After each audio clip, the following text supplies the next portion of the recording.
We are out of the gates on Sport and State, and we are live on this Tuesday morning. Glad you're with us for Hutton and Withrow, presented by Hard Rock Bet. Chad, good morning.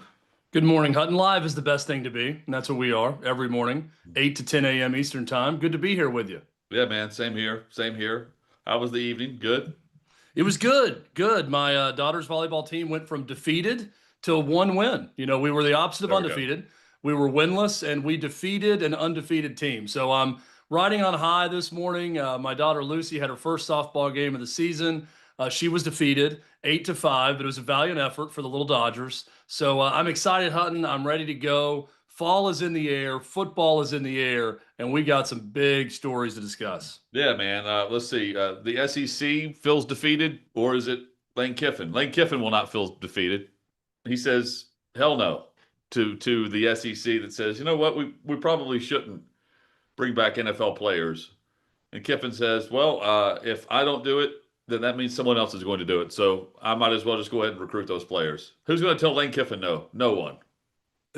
It's amazing because if you were the NCAA or the SEC and you had your pick of anyone that you could tell to go to hell, it would be Lane Kiffin. I mean, if Greg Sankey, I don't even think we'd have to give him truth serum to give this answer. If we said, Greg, we're sitting down with him at Tampa, we're at SEC kickoff one year.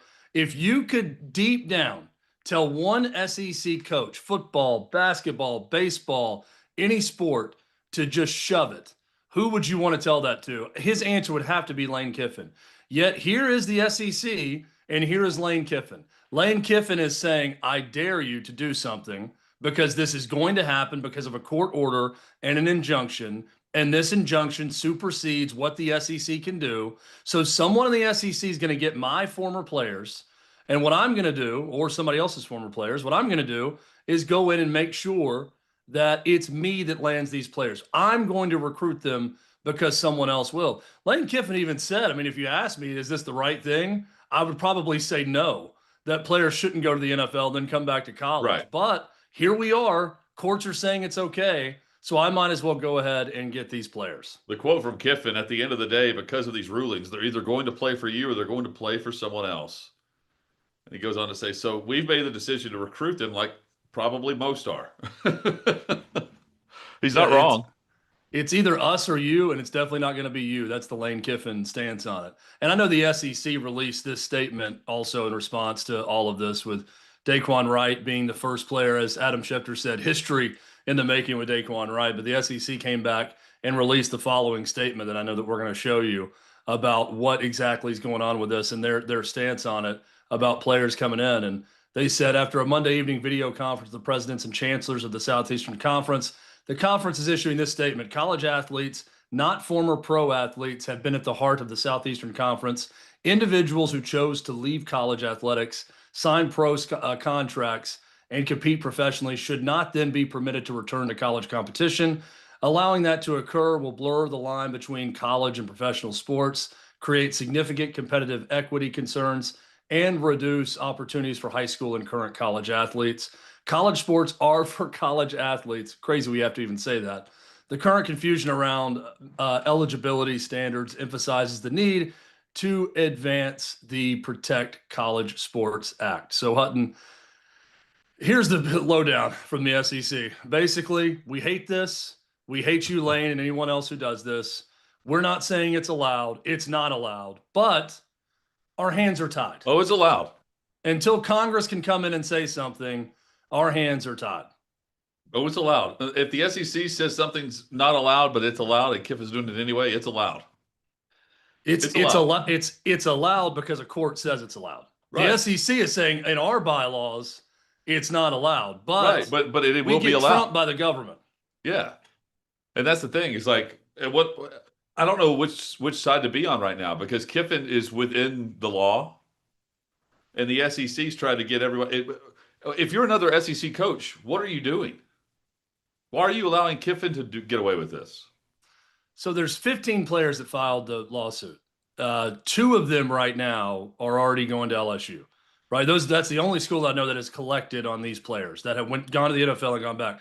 Now, it's behind a paywall. I didn't see which 2 teams, but TJ Harden is a running back for the Seattle Seahawks who got cut, and he's down to two SEC teams as finalists. One of them's not Lane Kiffin. I'm guessing one of them's LSU, possibly, but the other one's not. So there's another SEC coach trying to get some of these players too. Other SEC coaches will certainly jump in the fray. I think what the SEC is saying here is we hate this. It's against our rules, but our rules can't go against what a court or a judge is saying. So what we need is for the highest judge in the land, the Supreme Court and or Congress, to come in and pass this Protect College Sports Act that would then prevent this from happening. Where was the SEC when this was going on in basketball for the G League? They stayed silent. I think Greg Sankey did say it took a while. It took a while, but he did come out and say that this is wrong. What happened with Charles Bediako and Alabama? Well, Sankey came out, but I'm saying like the rest of the league, like far too often the SEC has stayed silent during a lot of this craziness. We went through nearly a year where we didn't hear from Greg Sankey. Well, here's the other side of it too. We had topics about how silent the SEC had been. There's two sides of this coin also. Greg Sankey issued a pretty quick statement on this from the SEC office last night. We just read you.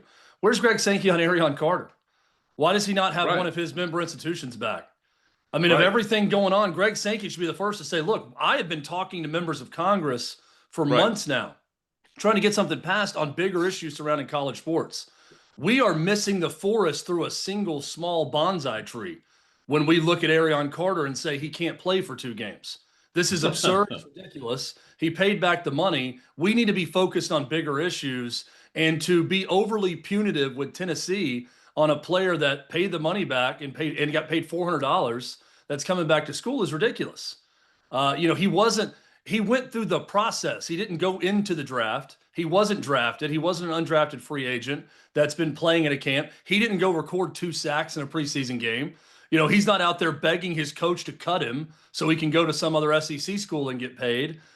Those are the things that the NCAA, for whatever reason, feels like, aha, we got you. Let's lay the hammer to Tennessee and Arion Carter. And I know that Tennessee is defeated at NCAA in the court multiple times, and they probably have this vendetta against them, and that's part of this. But Hutton, that's to me where I think Greg Sankey could come back and say, give a statement on behalf of Tennessee.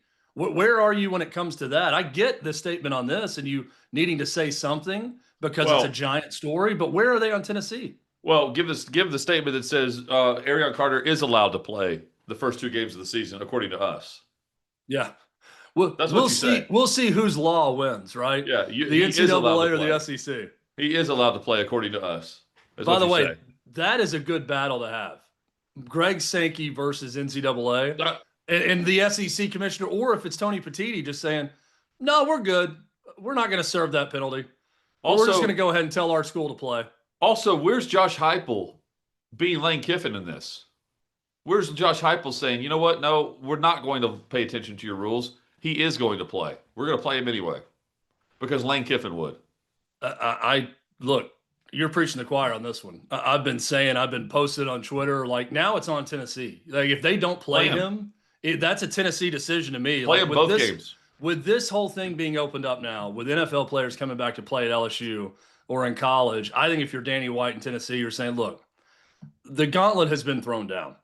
We're seeing this happen now. Like, we're going to talk about our buddy Will the Weasel Wade a little bit later, who just stockpiled his talent based off of guys who are already in the NBA is what he's waiting to do at LSU. And you knew that someone was going to test the boundaries even more, and he's going to be the guy to do it.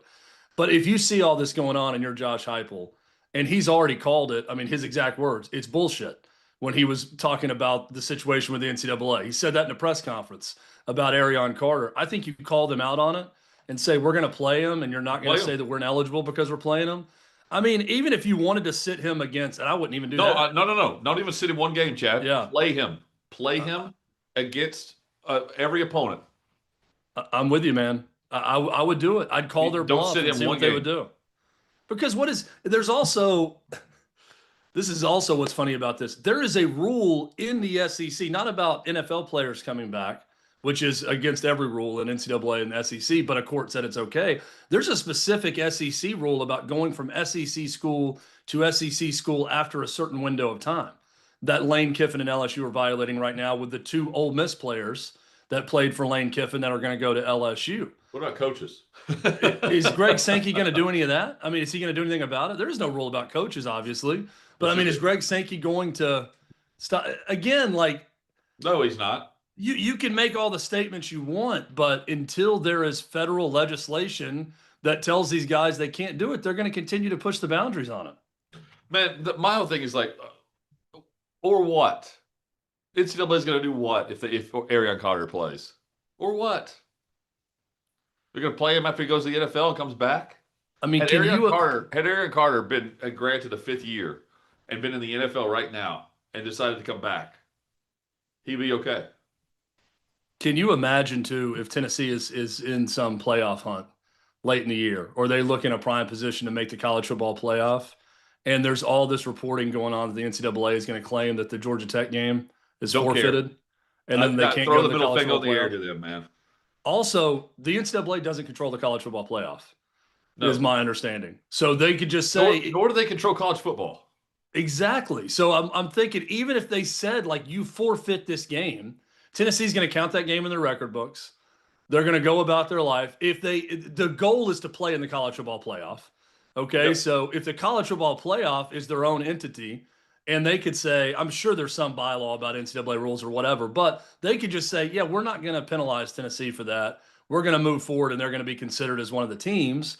I mean, are you going to worry about, oh, this bowl game, it says that you forfeited those 2 games, so now you're not going to be able to go to this bowl? You got to go to this bowl? Who the hell cares if that's the case? Like, if you're going to a bowl at the end of the year no matter what, or you're deciding between one bowl or the other, bowls are becoming more and more meaningless in college football anyways. Yeah, Who cares? Who cares? I mean, look, I am completely on board with this. Danny White, Josh Heupel, Tennessee, just like Greg Sankey and his brain trust got together and put out that statement last night, they need to come out today and say, here's our statement. Arion Carter, you're playing. NCAA, screw off. We dare you to try to do anything about this. It's not going to happen. Let's do it. Let's roll the dice. Wait till game week and wait right until you're about to have kickoff and release that statement. Well, dare them to do anything. Here's another side rant here on this, Hutton. If I'm a college football coach, and I stand on principle, right? Eli Drinkwitz stands on business, and all of this. We're going to talk about players who reportedly stand on business, or stand on loyalty, or all about real coaching, and then the decision they make in darkness, what really says about them and the way the sport is right now. If I am an institution, or I am a college football coach who has ever prided myself on, quote unquote, doing things the right way in college football, which there's value in that. Like, that's what we teach our kids to try to do when they're competing in sports or on a team or whatever. Hey, do the right thing. Finish the season even though you want to quit. Don't backtalk a coach. Don't badmouth a teammate. Be a good teammate. Be a part of it. Right? These are the things that we are telling our kids to do. Okay? Yeah, I guess there's value. Right. But here's what I'm getting at. If you're a coach right now and you stand on that and you're like, I believe in this, I want to do this, what's the point? It doesn't help you. Well, I mean, what's the point? Like, you're not going to get another year because you did it the right way. Yeah. Is it going to save your job whenever you have 6 wins? No. Who's going to point to that at the end of the year and be like, you know what? He stood on principle, though. He stood on the values of our university. That never goes in your favor. It's always, did you beat Alabama? Did you lose to Vanderbilt? You're fired. It's nuts. I mean, it is a simple math equation now. It's your wins versus your losses. And then I think for the athletic directors at schools, it's wins versus losses, but it's also, what does your balance sheet look like? How much can you pay players? How much can you pay coaches? How hard are you able to milk dry your fan base of all their money by upping season tickets and upping parking payments and everything else you're going to do? What can we put in the activities fee for our students that's going to help us make more money? Like, I love college football. And when we get this week, we're going to have some damn college football games to talk about coming back on Monday. And I'm excited about that. We're going to watch TCU and North Carolina play over in Dublin, Ireland this weekend, right? I'm excited to watch and talk about it. I am a purist when it comes to sitting down, watching college football, thinking about the sport, liking it. Love college basketball too. It is hard right now to feel great about what you're watching and what you're seeing around the sport. Now, how long is this going to last? Are we just in this purgatory right now until the Protect College Sports Act or whatever is passed? Is it even ever going to be passed? Are they ever even going to vote on it in Congress?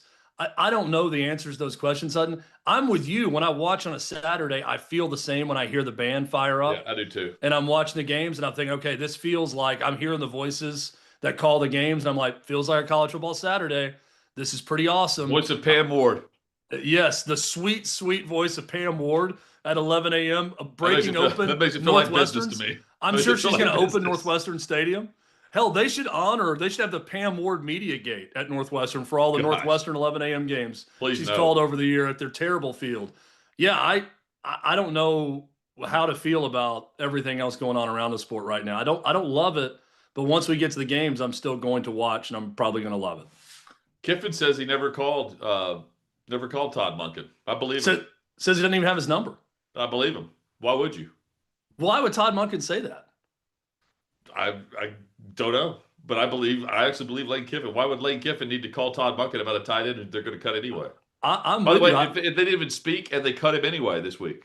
I just don't understand why Todd Monken felt the need to say that Lane Kiffin called him and I should have returned his call. Maybe he was confused with somebody else calling, or someone said you got to call. No, he wasn't confused. I think Todd Monken wanted to sound cool, like he didn't take Lane Kiffin's call. Yeah. Well, sounds like you cut that player anyway, Todd. If you're an NFL coach and you think you get cool points by having a college coach, Lane Kiffin, call you and leave a voicemail, then you're probably not long for your head coaching job. You're also probably not long for your head coaching job when you start Deshaun Watson after he criticizes the city and the fan base. Yeah. We'll have to get into that. We get into the weasel as well. We describe the weasel. Chad, you teased that a little bit. Is there a better nickname, by the way, than what we're going to unveil when we come back? I mean, it just Will Weasel Wade looks like one, acts like one. Like, it's just the perfect nickname. And I think that the coach that we're going to talk about in this story, Hutton, would probably take it as a compliment with the nickname that we're going to give him. They'll probably start making T-shirts for LSU fans with this nickname. That's next here on Hutton Withrow.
Hutton Withrow presented by Hard Rock Bet. Alongside Chad Withrow, I'm Jonathan Hutton. Glad you're with us this morning here at Sport and State, sportandstate.com. And we're streaming, of course, we're live each and every morning at our YouTube channel at Hutton and Withrow on YouTube. We hope you'll subscribe, join us in the chat, and much more.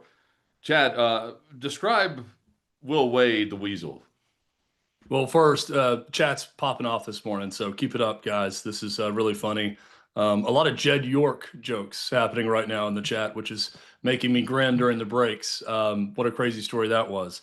Even crazier story to me, Hutton, is the fact that R.J. Luis, who was the Big East Player of the Year at St. John's for Rick Pitino at the end of the 2025 season, who then went to the NBA, went undrafted, has signed multiple NBA contracts, signed a two-way contract with the Utah Jazz, Celtics. Has played for the Celtics, played in preseason games, never played in an NBA game, but has been a pro now for a year. He was granted a temporary injunction by a Louisiana judge.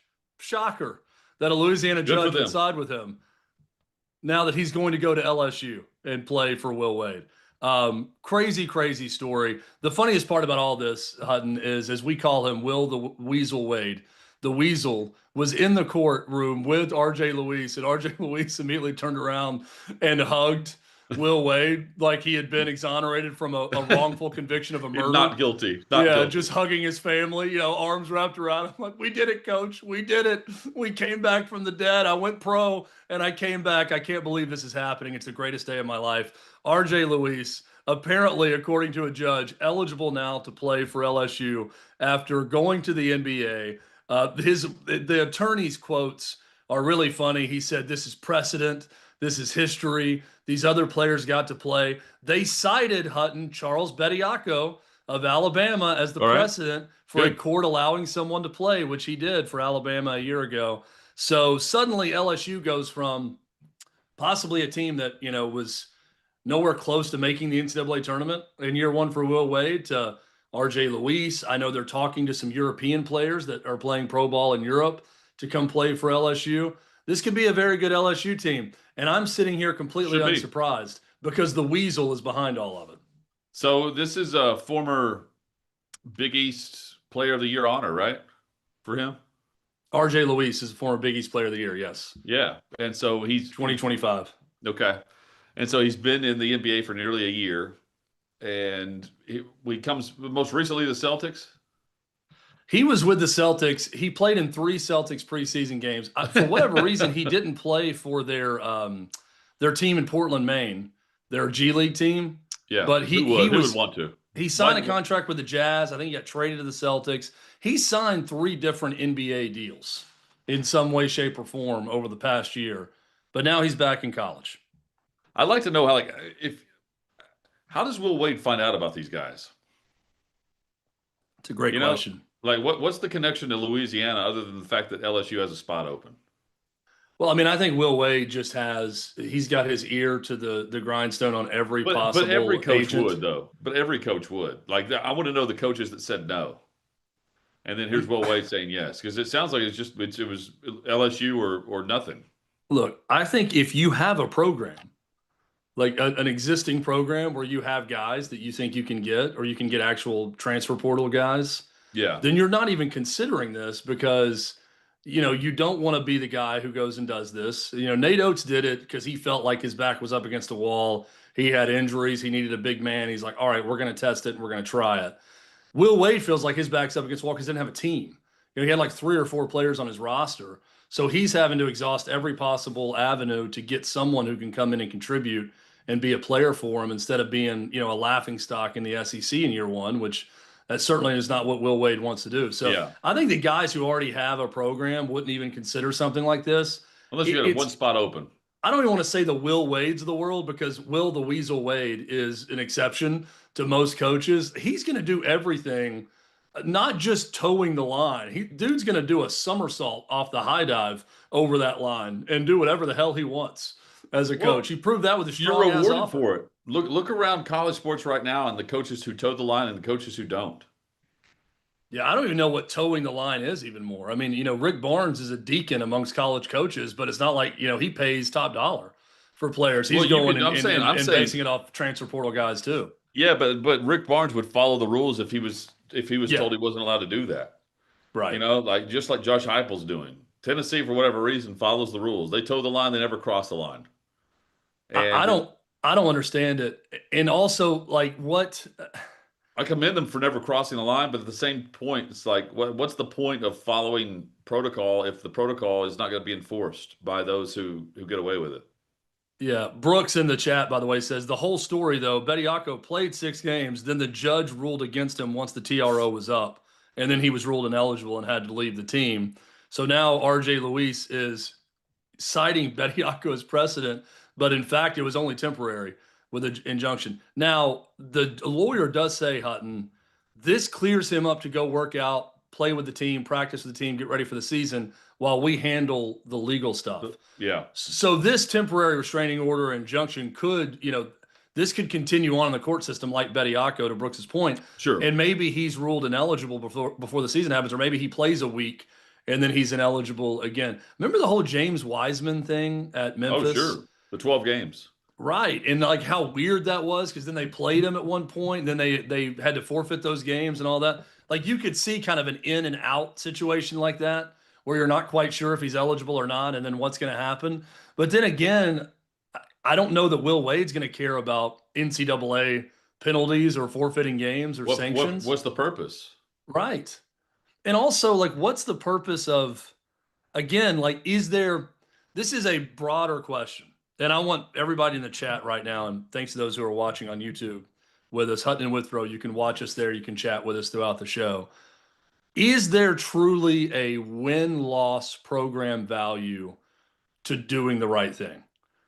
Like, is there actually, like, can we point to coaches and say, this is a shining example that because this guy does it the right way and because he stands for the right things, he attracts the best type of players. They win consistently. They may not win the national championship all the time, but it's just an amazing program that you can feel good about. It's hard to find those programs and cite them as like, well, here it is, without something in the past that you'd say, oh, well, they also did this. You're right. Or, they did the exact same Lane Kiffin did with this thing, just in a different way, right? Like it's in today's college sports like that. We grew up with guys. Like I remember, Bobby Bowden when Spurrier accused him of cheating, I never ever in my Never, 35 ever, years ever, of coaching ever. have I ever been accused of foul play. And I'm sitting there watching this and I'm like, yeah, damn right. Bobby Bowden, he's a Southern gentleman. This guy, this guy probably handed out the offering in the local church when I was growing up. Like he wouldn't pay players under the table. No, of And course I'm not. sure Bobby Bowden was paying players and Oh, that he knew yeah. about it and somebody Never, else ever. was. Never, But ever. you know my point, like we're no longer children when it comes to how we see things in college sports. The The innocence is blindfold gone. has been lifted completely. Innocence removed. Innocence lost, blindfold removed. And I just don't know who that like someone point me to that person. Like if you're someone who listens to Christian podcasts all the time, who's the Christian podcast coach that you're going to say this is the person that you should send your kid to play for? Because in college football or even college basketball, like there are guys I think are Yeah, legitimately yeah. good people, but It's- because of the nature of the sport, you got to get your hands dirty a little bit. You got to You're do like things you previously didn't want to do. of the Christian podcast. Who's the host that's not hiding money behind the wall? Is what you're asking. Correct. Who's not Jesse Gemstone? Right. Because Will Wade is Jesse Gemstone. I don't even think he tries to be Jesse Gemstone anymore. He's not even putting a nice, shiny, smiley face on it. Will Wade is just being a weasel out front of everyone now because that's his rep and that's who he is. I don't know who that person is. I don't know who that program is anymore. Now, correct me if I'm wrong, Chad, but on Righteous Gemstones, these storylines, the script was written prior to a lot of the things happening that came out in the news, right? And like real life evangelists. So like the Joel Osteen like the remodel down in Houston, they tore down the walls and found money inside the wall. Yeah. That was already something that was in the script for Righteous Gemstones. To be fair, we found some money in my Nana's wall also when we went to her house. So that could just be a son of the Depression. Like he grew up in hard times, so he just casting the money away for a rainy day. He doesn't trust you think banks. you think that was just in the Astrodome? That was just I think Joel Osteen just didn't trust our banking system in America, is what that was. Yeah. So he keeps all of his money in the walls. Brooks says Clemson football has tried this. Great example. Dabo has tried to tout that it's their culture that wins because they're about the right things, but they've been left behind as a result Yeah. of that whole mantra. Literally Like, we're everyone not, else remember, is lapping them. remember, we're not going to take transfers because we're going to keep our own guys. We're not going to actively try to replace players in the Right. transfer portal. And now even Dabo Sweeney's taking Now a they're lot having more to do that. transfers. And he's having to do things that he didn't do. So, but Brooks brings up a great example. That was Dabo. But Dabo also gets the rep when they were winning of a kind of a Jesse Gemstone, right? Like, I'm not completely buying this guy. Like, it seems kind of phony, right? I mean, we all know about Hugh Freeze and the situation there as well. But I want to believe Hutton, but our innocence is definitely lost, which I think can be good and bad. Like, when you know everything, it makes it a little bit easier to connect with the sport and have an understanding of it. But I do sort of miss that childlike ability to not know everything about everyone and what's going on and sort of believe that this program is good or this program is bad and they do it the right way or they do it the wrong way.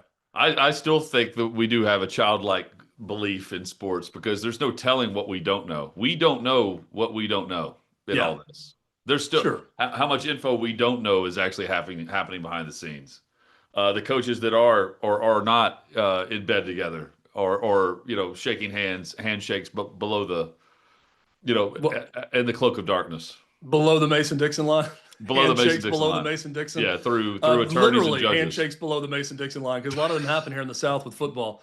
Hutton, a good example of this is Tennessee and James Pierce. Like, James Pierce, you heard all these character concerns and issues, like what you're talking about just not knowing. You don't know. I will give Tennessee full marks for keeping stuff away from the public. I had no idea. I know people close to the program. I'd heard like, oh well, maybe it's a childlike innocence for Tennessee fans. But that's a good job by Josh Heupel of keeping things under wraps because these are things I didn't think could happen anymore. Programs for years were good about okay, the sheriff's going to call the coach if something happens and they're going to handle it internally. I think of Bud Kilmer in Varsity Blues when all the townsfolk are talking and bitching about his players and he's sitting in the booth in the diner behind them and he says, my boy's giving you guys some problems. Oh no, coach, they're just kids. No. Just kids. Love that part. That's basically every local sheriff department in these podunk SEC towns. If the coach is, hey, my boy's giving you problems. No, coach, they're just kids. Just kids being kids. We don't get that anymore because everything is reported. Everyone's got a camera on their phone and everybody knows everything. So I guess high marks to Tennessee for keeping us in the dark on whatever was going on with James Pierce because clearly it was something once he got to the NFL. Players prove they have no loyalty. That's straight ahead here on Hutton Withrow.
Hutton Withrow here at Sport and State. We are presented by Hard Rock Bet. And it's not perfect 8, perfect 9, it's perfect 10. Perfect 10 mortgage. The name says it all. Apply in 10 minutes, close in 10 days. That's the whole idea here. The mortgage that's simple, fast, and fair. 10 minutes, start to finish, right from your phone. There's no stack of paperwork, no sitting across a desk from a banker who talks down to you. Yeah, you want to talk to a person, right? That's what you want more than anything. If you're checking your options, won't ding your credit score. You find out where you actually stand before you commit to anything. Date the rate, marry the house, put it on a t-shirt, get the house you want now, refinance and rates come down. And how many credit cards are you juggling right now? Every month you send in the minimum payment, the balance barely moves because the interest is eating you alive. It doesn't have to stay that way with Perfect 10 Mortgage. You may be able to use the equity you've already built in your home to pay off those high interest credit cards and personal loans and roll everything into one simpler monthly payment. One payment, one due date, a whole lot less stress. And if you're buying new construction, ask about the builder program as well. Again, remember this, excuse me, you do want to date the rate. You want to marry the house. Date the rate, marry the house. Straight talk on what you actually qualify for. Built for real people, not paperwork. Perfect10mortgage.com or call them at 855-789-1010. That's perfect10mortgage.com. Perfect 10 Mortgage is an equal housing lender. Perfect 10 Mortgage is a DBA or network funding LP. NMLS number 2297, equal housing lender. All borrowers must qualify. This advertisement is not a promise to make a loan. Chad, is Xavier Harris, is he perfect 10? He's a perfect 10 in BS. That's for sure. Xavier Harris, who talked all sorts of trash when Lane Kiffin left a year ago. It's great to have real coaching right now. Yeah. This guy just feels like he's a troll.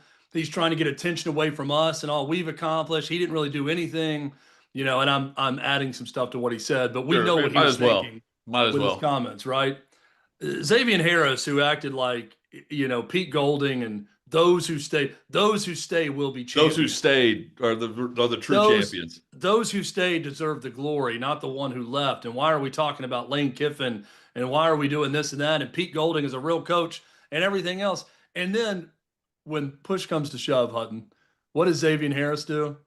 Xavier Harris becomes the second player in history of sports to go from the NFL to college, to back his ass up. Beep, beep, beep, beep. I'm going to back up everything I said about Lane Kiffin. I'm going to back up everything I said about Ole Miss. I'm going to back right into this nice, cozy parking spot next to Coach Kiffin in Baton Rouge from the NFL, and I am going to take my talents from the NFL to Baton Rouge, back to college, and releases a statement that simply says, I had to make a business decision. Hutton, this again, someone in the chat just asked, was it better when all of the payments were made under the table? And my answer is 1,000% yes. In many ways, ignorance is bliss. Well, when we didn't know what we didn't know, I think it was better. Was it better for the structure of the sport? Maybe, maybe not. I think this would be better if there were rules and regulations in terms of what you can pay and when you could leave. But when payments were made underneath the table, everyone assumed everyone was doing it. Well, everyone's doing it. In this case, at least we know not everyone's doing it to the extent that we see at this level. Right. But again, this is okay. We just talked about what coaches stand on something, right? Brooks brought up a good example. Dabo Sweeney's a guy who claims to stand for something. He wanted to be the program of principle, of sticking together, of, process together, all of that. And now he's had to abandon that because they kept losing. And now he's had to embrace the portal and NIL and everything else, right? He's got to get rid of his old school ways. I'm not, saying we're going to go back to 1950 and how we view sports and do all that, right? But this goes back to what I said yesterday, Hutton. I know I don't want to disparage all college athletes. I'm sure there are people who exemplify loyalty all the time. Like Shane Beamer talked about Lenora Sellers, right? Had a chance to go to other places probably for more money, but he's from South Carolina. He had a difficult season last year here. He wanted to prove it here at South Carolina. Great. Maybe Lenora Sellers does stand on something. He stands on business. But the only business that most of these guys stand on, and this is the unfortunate reality of it, and Xavier is the latest example, right? Xavier. They stand on where am I going to get paid? I don't care if this guy is actually Satan, which I'm not claiming Lane Kiffin is Satan. But he basically called Lane Kiffin Satan, a troll, not a real football coach, not loyal, all these things. And when he had the chance to go back and get paid in college football, which, by the way, the dude could have gotten paid at a lot of SEC schools. He could have. I'm sure. You know what he did? He went right back to Lane Kiffin.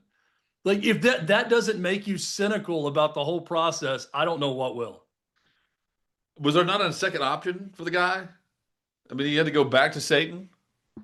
Again, of course there was. I guarantee you Pete Golding would have made room for him. I'm not calling Pete Golding Lucifer either, but I bet Pete Golding may have like put a guy aside, that was going to be a starter to bring this guy back, who's a veteran, if he wanted to come back. A guy who helped them in the college football playoff win games. He's not Lucifer. He's just like in South Park. He's just Saddam. He's like the number 2. He's not Satan. He's just Saddam. He's Satan's lieutenant. His first lieutenant. Look, it's been a lot of LSU to start the show today because that's where all the news is coming out of right now. When you look at Lane Kiffin and Will Wade and now Xavier Harris. Xavier, which, by the way, I've never seen a silent X in a name like this, like second. Like Xavier with a Z. It's Z, right? Yeah, but like the Z is in the name. That's what I'm saying, the Z. It seems redundant to put the X afterward. Like if it was if it was Xavier and you pronounce the X with a Z like you do Xavier, the college, sure, then that's one thing. But adding the X is really something. It's quite the redundant letter in the name. I have to double check on my dry erase board here every time I look at it. That is Xavier.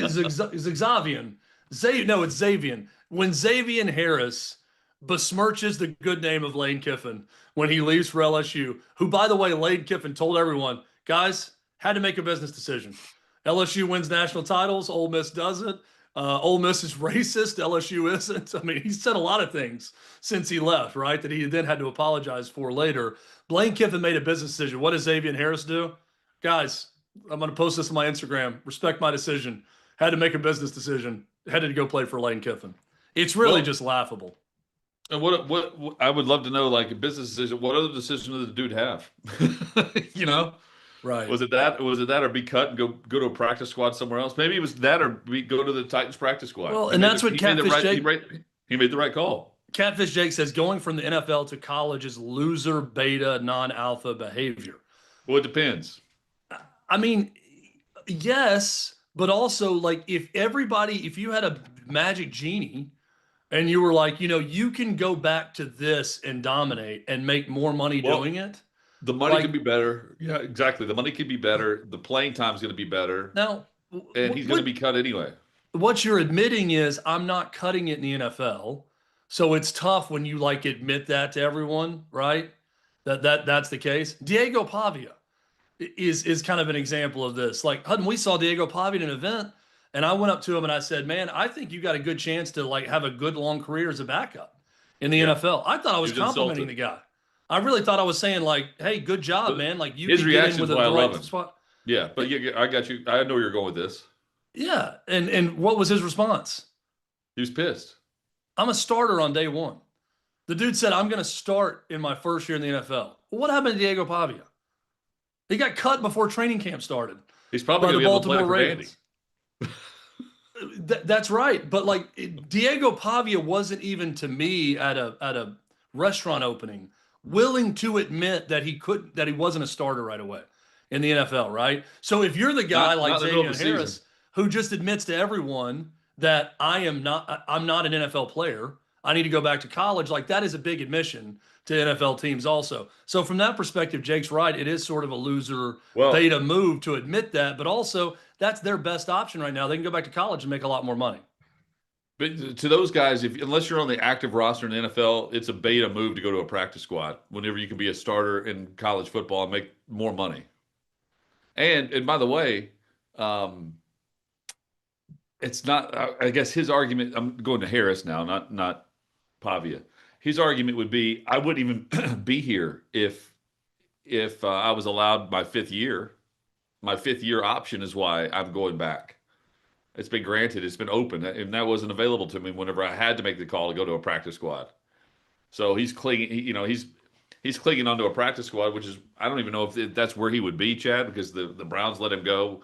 I still go back to they let him go without even speaking to Lane Kiffin, right? Um, it's just I don't look at it as a beta move for what he did. In fact, it's more of an alpha move.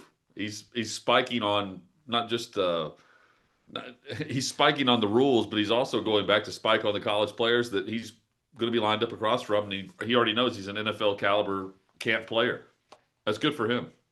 I think it's a smart move.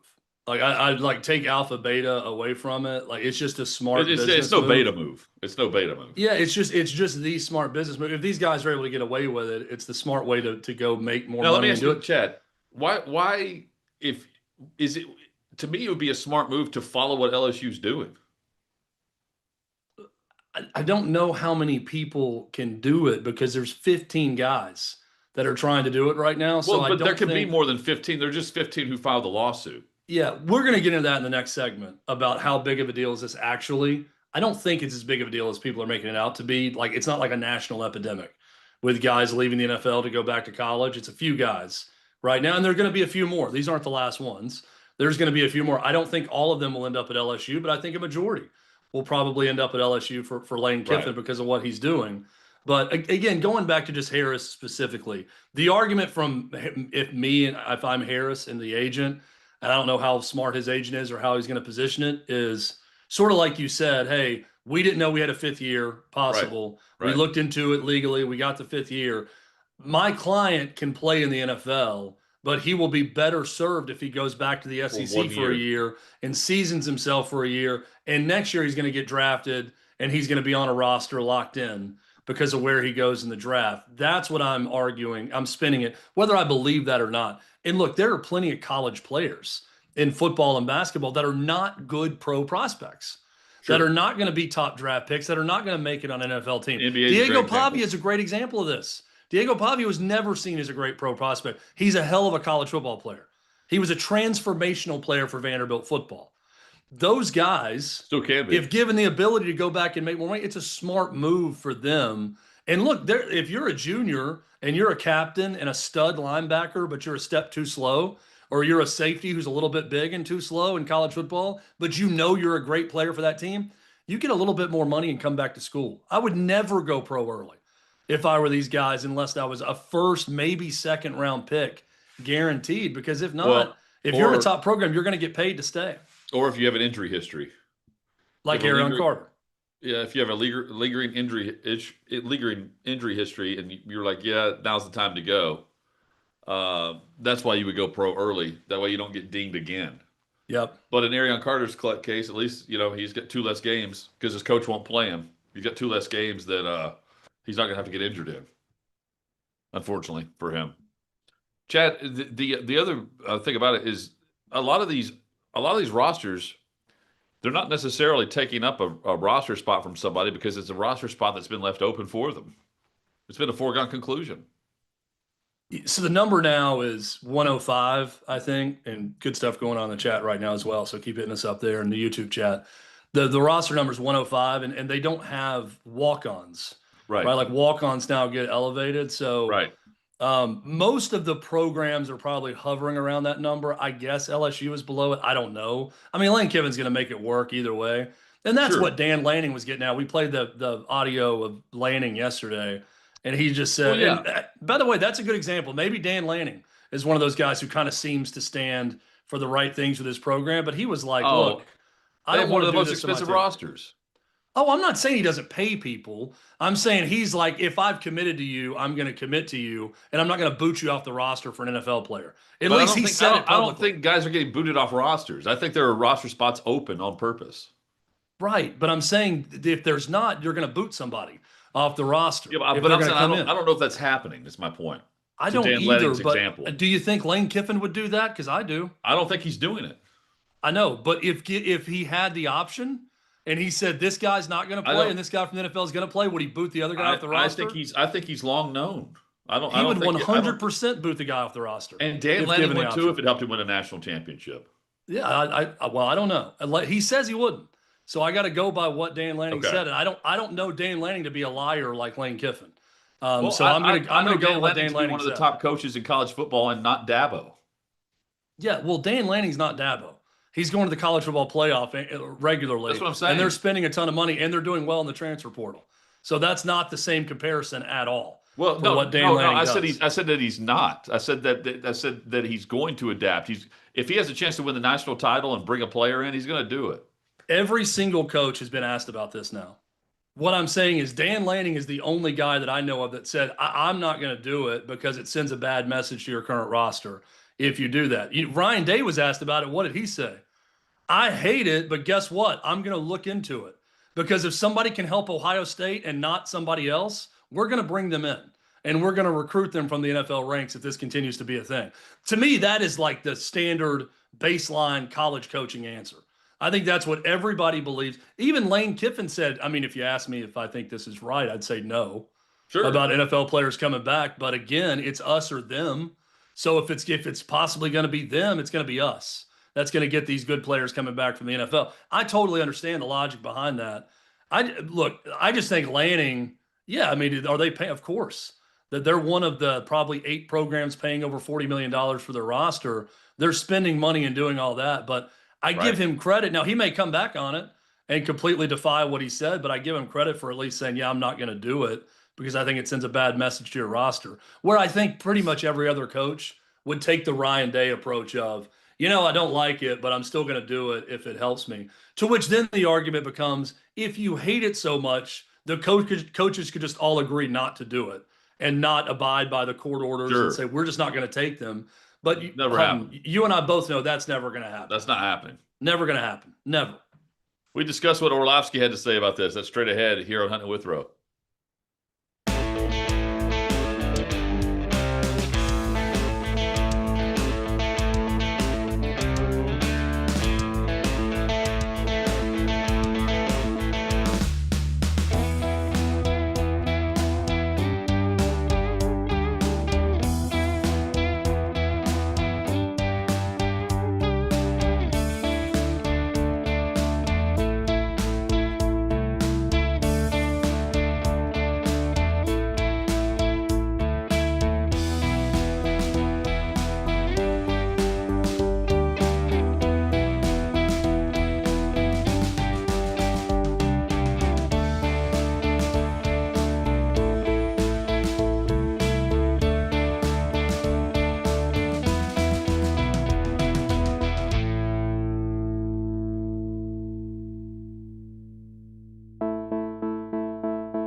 Hutton Withrow, we are presented by Hard Rock Bets.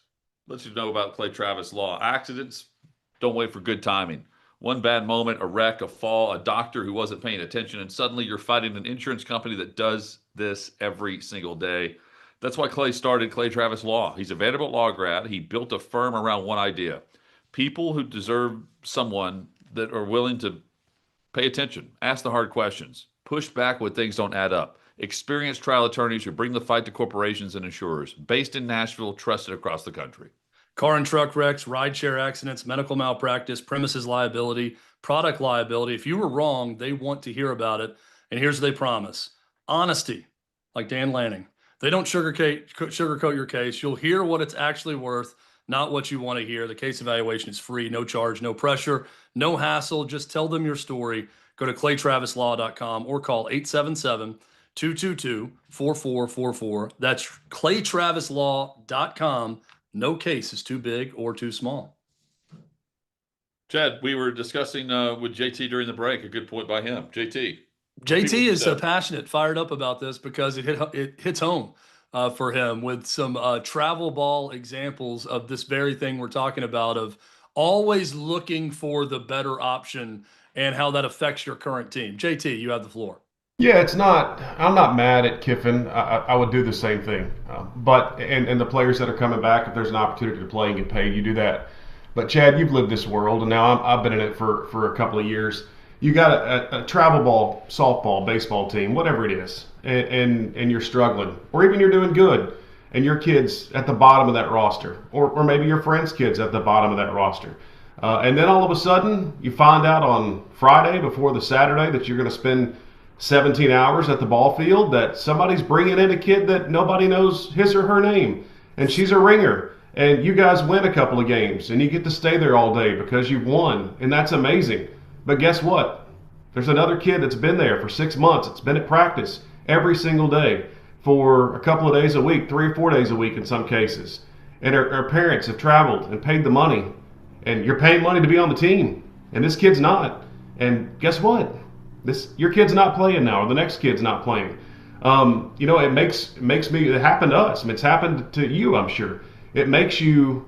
We talk about coaches that are, doing the right things, pissed off, right? I mean, it's just nothing is going to be fair about it, but there's a very fine line, and I agree with Lanning, but I also agree with Kiffin and Day and everybody else. But man, it opens up the floodgates of emotion for. And nobody cares about roster spot 105, right? I mean, let's be honest. Like, nobody cares about that kid, but that kid and his family do, and the kids that he's in the dorm room with, and whatever it happens to be. So just kind of frustrating. Yeah, and look, it's not just. It's a great point, JT. It's not just affecting roster spot 105 too. It's affecting roster spot 18. In some cases, because it's someone who's going to come in and replace a starter who could be your 12th person on the roster if you're doing a depth chart of talent on the team, because they're better than that person. So it does affect even more than that. Now, if you boot someone off, it's affecting roster spot 105. I never had this happen because I've coached the travel teams I've been a part of, and I would never do it or allow it. I think in all things, clear communication is key when you're talking to players, parents, whatever it may be. Now, I brought on a player one time before a season because they were cut from another team, and I knew that player was going to help us. And even though it gave us one more player, which I didn't love having that many players on a roster, I told the parents, like, look, this is my decision. I'm doing it. I'm giving you plenty of advance. This is before even practices started for the next season, because this player can help us a lot. And there was an injury concern on the team too, but this is my decision. If you don't like it, deal with it. You can talk to me about it, but we're going to do this. And no one said a word about it.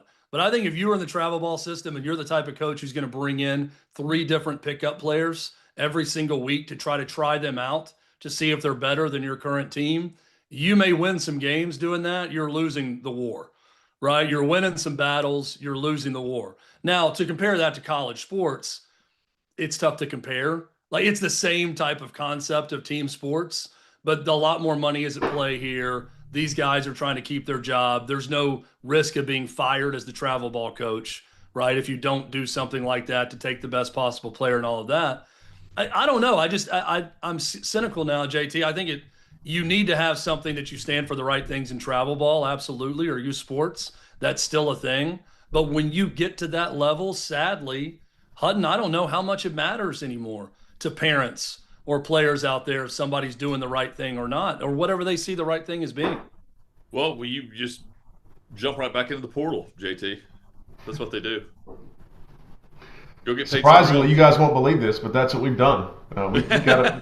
We got a new team this year, baby. Nice, congrats. And does this coach, is he going to take 3 pickup players for every tournament, or is he I gonna hope stick with not. the roster? I hope not. Yeah, that would I be think we're in wild. good hands. Good. Well, Yeah, congratulations you on got the new roster team, spot JT. 105. I mean, roster spot 105 can go back to Division II and be like, act like they went to the NFL and they're going back to college. They had a little taste of LSU, and now they want to go back to Austin Peay. That's right. JT, thank you. So speaking of opening up the floodgates, there's Dan Orlovsky, Chad, who is worried that we're doing just that. Yeah, so Dan Orlovsky was on one of the shows on ESPN. I don't. They all One run of, together. one of the throughout many day that part. he's used on. Yeah, it could have been Get Up. It could have been PTI. I don't know. I doubt it was Could have been PTI. Sports Center. Could have been Monday Night Countdown. Again, all the same to me. He in one of the mini shows he appeared on yesterday, and he talked about Daquan Harris specifically, and how this is a floodgate opening up moment for the sport, because now anyone who's at the end of an NFL roster that's not going to make it is going to run back to college football for eternity. Let's specify these lawsuits are in conjunction with the class of 2022 that came into college. They were arguing before the NCAA decided to give a 5th year, which they have now, to every student athlete, that they wanted that 5th year in advance. That came later. So now they have filed injunctions, or they've filed court cases to be granted that 5th year of eligibility. I don't think this is going to be an every year problem.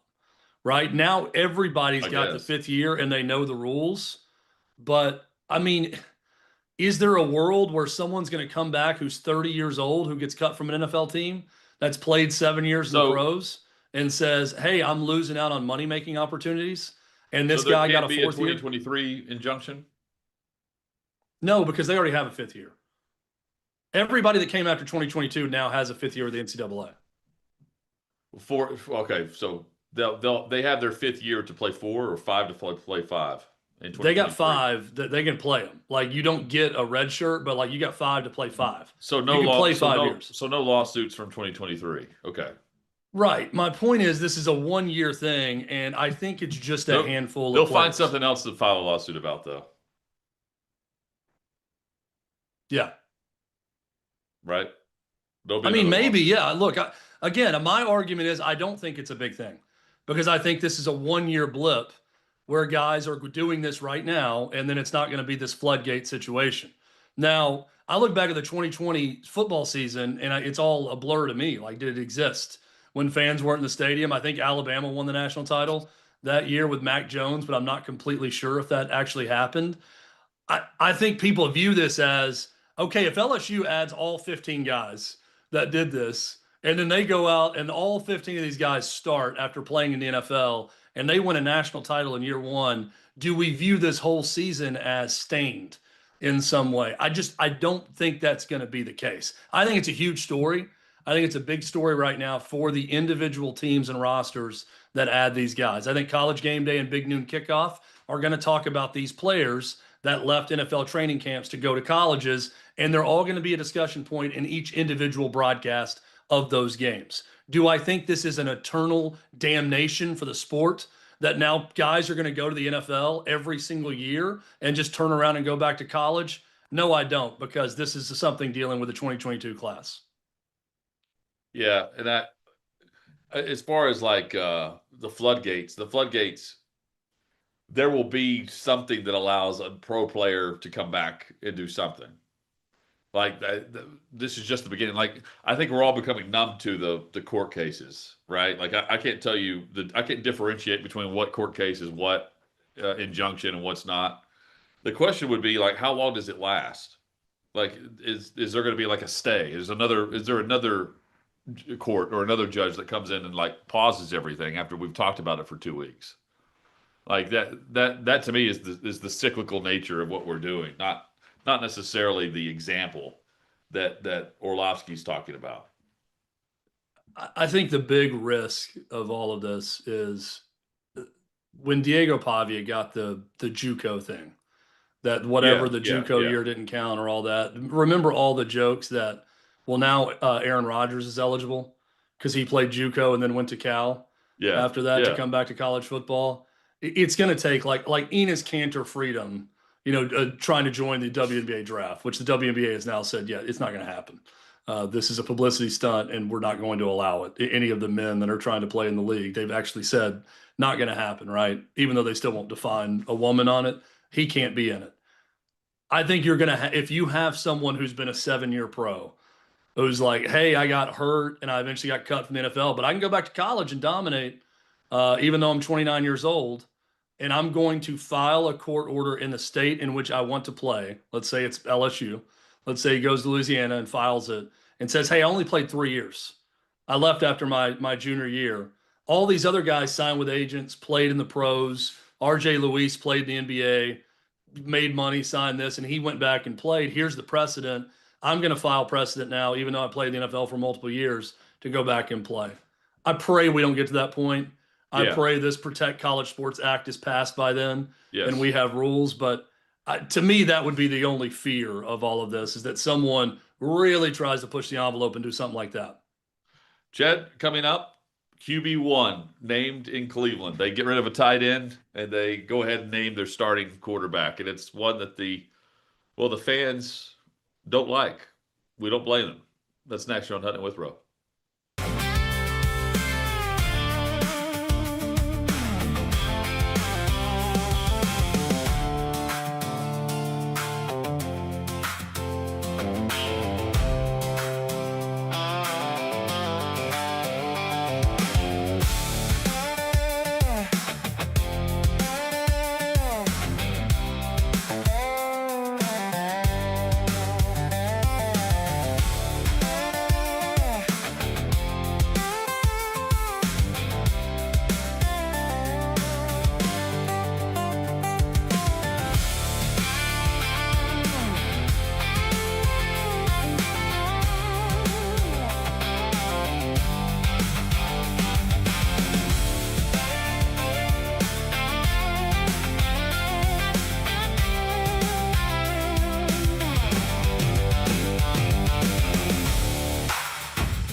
David Crockett, the king of the wild frontier. Crockett Coffee. It's where you want to go to get your morning started. Started by Clay Travis, Buck Sexton, and Buck's brother Mason.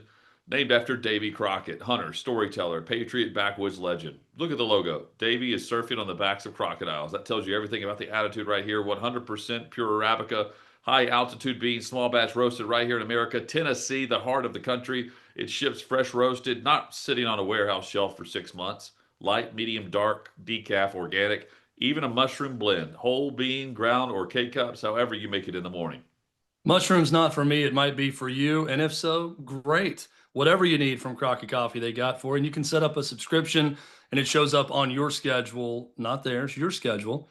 Change it or cancel it anytime you want as the free market intended. Free shipping on orders of $59 or more. And there's a discount for veterans. And Crockett partners with Tunnels to Towers, building mortgage-free homes for the families of fallen service members and for catastrophically injured veterans and first responders. Good coffee, made in America, doing some good. CrockettCoffee.com. That's Crockett, CROCKETT, coffee.com. Chad, I'm seeing a meme on social media where the picture of Will Wade with his 2026-27 roster, it's just a picture of blue chips. He's got Ricky Rowe signed up next. He's got the gym bag full of cash. The favorite part of the whole, I think the most underrated role of any 90s sports movie was Matt Nover, who played Ricky Rowe in that movie. Matt Nover, who played for Bobby Knight at Indiana, was not an actor, just a former college basketball player. And his acting in that movie was very dry, there's no charisma to it. But how straight-laced he is and calm when he talks about the demands. He's like, so here's what I'm going to need. He's like, Coach, I really enjoy the program, and I think you're a good guy, and I'm going to commit to you. He's like, oh, that's great. Coach Silver. He's like, so here's what I'm going to need. My dad's going to need a tractor. I'm going to need $25,000 in cash. You can put it in one of those gym bags over there. That's my favorite throwaway line is he points to a gym bag. He said, you can throw the money in one of those gym bags over there for all I care. Perfect. Matt Nover, all-time great performance in a sports movie. Chad, Deshaun Watson, QB1. This is not going to work out. He's going to be QB2 somewhere. It doesn't have to be in Cleveland, but he's going to be booed everywhere. I mean, guy didn't want to play. If you're Todd Monken, he just bashed the fans and said it's personal with the fans when they booed him. Said it's not going to work out for him there. Like, it's 17 road games is what he said. He was asked, do you regret signing here? Was a great follow-up question from whatever reporter asked that. And he's like, oh, no, I don't regret anything. God's timing.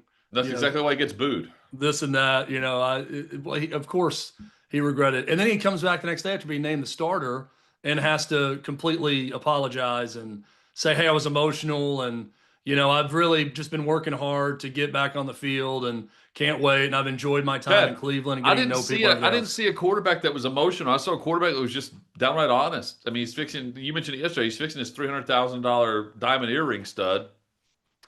And it's not like he's like, trying to hold back tears up there. He's just nonchalant, just telling it like it is. I didn't see a quarterback that was emotional. It's almost like Todd Monken and the Browns called his bluff because he's almost saying, like, just get me the hell out of Cleveland. He's almost saying, make me the backup. Yeah. Yeah. The last place I want to be right now is Northeast Ohio. Like, I need to be done with this place and be out of here. Like, he's calling out the fans. It's personal with me. They don't like me. I don't know what he's claiming on the personal part, other than the stuff that he's done that he's caused him to be in the situation. The personal part is whenever he tore his Achilles and they cheered. Right. He said it has nothing to do with the play on the field. And whenever they're cheering me with Achilles, I'm like, they're cheering that and they're booing you because of what happened off the field with your civil suits, dumbass. Right. And that's what he's not ever really acknowledged. There's no full accountability on this where you can really move forward until Deshaun Watson just openly admits why people may not like him in Cleveland and then move on. And look, I mean, Cleveland Browns fans, they're so starved. If he goes out and performs well, they will cheer you again. Like, if you just admitted why they hated you in the past and then you come back and you're good, people love a great comeback story. And Browns fans will embrace you if that's the goal. But it sounded to me like a guy was trying to get out of Cleveland when he said all that. They also, it sounds like he just tries to get out of, he's got his money. Like, why does he want to play? Like, I don't see a guy that's very motivated. Although, he's acting more motivated than what I thought he would, quite frankly. He hasn't played great football since 2019. Right? And on the flip side of things, while you've got the Browns fans who are going to cheer if the team does well. And look, as much as I hate saying that, we saw the Tennessee Titans fans do that with Pac-Man Jones back in the day whenever he's returning punts for touchdowns. So, fans are going to cheer when something good happens on the field. They want that good to be with Sanders. Mm-hmm. They want that good to be with Shedeur. They want the underdog story to be Shedeur Sanders, not with Deshaun Watson. And I don't blame them. Well, and I think if you're Cleveland, first off, you had already I forgot Deshaun Watson was in the NFL. I mean, that's how long it's been. He's played in 28% of his games. When he signed that 5-year contract, He has played in 28% of eligible games with that guaranteed contract Yeah. because of injury and suspension and everything else that's gone on with it. So it's crazy to think about how little Browns fans even got to know Deshaun Watson. But it's even crazier when you think that he's an afterthought. Right. I wasn't thinking about Deshaun Watson coming into the season. Browns fans certainly they weren't thinking about it. No. They were thinking about Shedeur Sanders, Dylan Gabriel or whoever else was on their mind at the time. That's right. And who's going to be the starting quarterback. He's also in the last year of that contract. So look, if you're Todd Monken and you're saying, man, I think we got a good team that's a playoff caliber team. And I think Deshaun Watson, because we got a great defense, can get us to the playoffs. No one is looking at the Browns that way. No. They're looking at him like, can we please figure out if Shedeur Sanders is a franchise quarterback first? Let's use this year to figure that out. This is a throwaway year. So now you're going to play Deshaun Watson. Let's say Deshaun Watson plays great, and now suddenly his market value is higher. You've either raised the market for him for another team, or you're back in the situation where you're saying, boy, we just surprised everyone, and Deshaun Watson was really good. Maybe we should pay him. Browns fans don't want to be faced with that decision after this year, after what they just went through with that 5-year guaranteed contract. Their best player on offense is Jerry Jeudy. That's their best offensive weapon. They traded away a Hall of Fame pass rusher this offseason. They have no hope there this year. They're over under though in Vegas. I was noticing this on the Hard Rock Bet app. It was 5.5 for total wins. Over under wins. Give me the under. It's like them and Miami are the two teams that Miami's over under 3.5. You're telling me the Browns have a whopping 2 full more projected wins in the division with the Ravens, Steelers, and Bengals? I'm taking the under. We got breaking news here, Hutton, on the show. Okay. Good. This coming from JT in the YouTube chat where you can join us right now too. At Hutton Withrow on YouTube. You can watch us there every day. You can interact with the show in the chat. I'm shocked. Blaise Berlowitz has been named the starting quarterback at Vanderbilt for the start of the season. I'm stunned too. He's the starting quarterback, not for long. Not for long. Chad, we went through the gauntlet yesterday. The time to play Curtis was early in this schedule. Although whenever we were there at practice, it was Berlowitz who was getting the first team reps. He knows the offense. That's about it.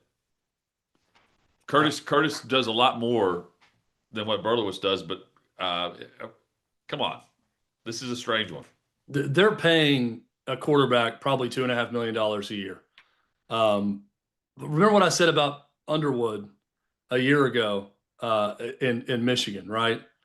And their freshman quarterback getting the job and immediately being the starter because of what they were paying him.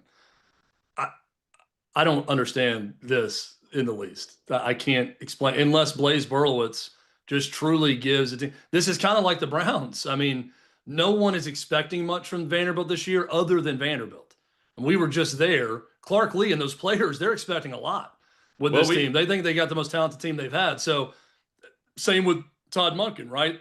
The Deshaun Watson decision feels like one that if you've got a playoff contender, you start the best guy no matter what. Don't worry about the future. That's why they're going with Deshaun Watson, because he's better right now, even if just by a little bit, than Shedeur Sanders, and they're not worried about Shedeur Sanders' future.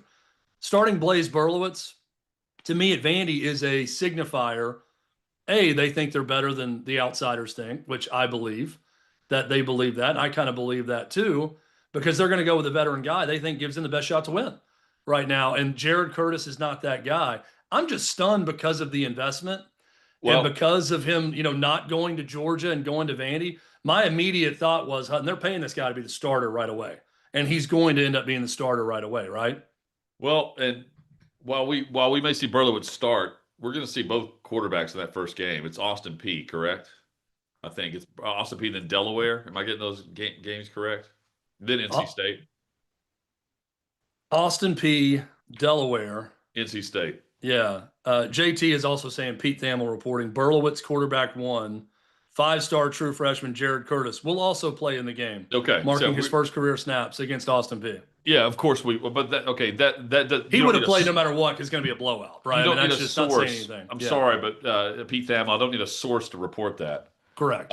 Yeah. Hey, I'm going to go ahead and give you another big bit of breaking news. Week 2. George McIntyre will play against Furman. Okay. Also, hold on. Yeah, my sources just came through. It wasn't Pete Thamel, but I can report that we will see George McIntyre at some point against Furman, also for Tennessee. And I'm here to tell you, we're going to see both quarterbacks for Vandy in week 2 as well. You think this is sort of an audition that I'm just surprised that Berlowitz, like if it's going to be a 2-man audition to lead up to that NC State game in the 3rd game of the season, which is their first test of the year, I think that it's not Curtis given the job. I think Berlowitz is the starter, Chad. I'm not saying that he's not, because I don't know why you announce it right now. I'm simply saying Berlowitz has a penchant for turning the football over. Maybe if Curtis was turning the football over as well. I stayed for the final 2 periods of that practice just to watch the 11-on-11. He turned the ball over back-to-back times on quick out route passes, pick sixes in that practice. So while Jared Curtis gives you a dynamic arm, he can do things with the flick of the wrist that I didn't see from Berlowitz in that practice. Berlowitz, if with the veteran mindset, with the upperclassman experience, if he can just hang on to the football, not make the dumb mistake, keep you out of the bad play, that's a win for Vandy that's going to rely on the run game anyway. Do you remember what Clark Lee told us when we interviewed him at Vanderbilt that day? He said, we want to be the anti-entitlement program of college football. I can't think of a better way of sending the signal out that you're the anti-entitlement program than not starting the 5-star freshman, #1 ranked quarterback, biggest recruit ever to come into Vanderbilt football on day 1, if you feel like the older guy gives you a better shot. That is a good signal to everyone on your roster that this is going to be an anti-entitlement program, that no one has given anything here until they've earned it. So I think from that standpoint, it makes it easy for Clark Lee to sell that. I know Catfish Jake and others immediately laugh that it's going to be a tough sell for Vanderbilt University to be the anti-entitlement program, given how expensive it is to go to that school and given most of the students at the school, which is funny, and I get it. But I also see this move, and I'm thinking it's a pretty good sign that they are going to be the anti-entitlement program. Well, and also it's much easier to go to Curtis than it is to go away from Curtis and go to Berlowitz and then back to Curtis.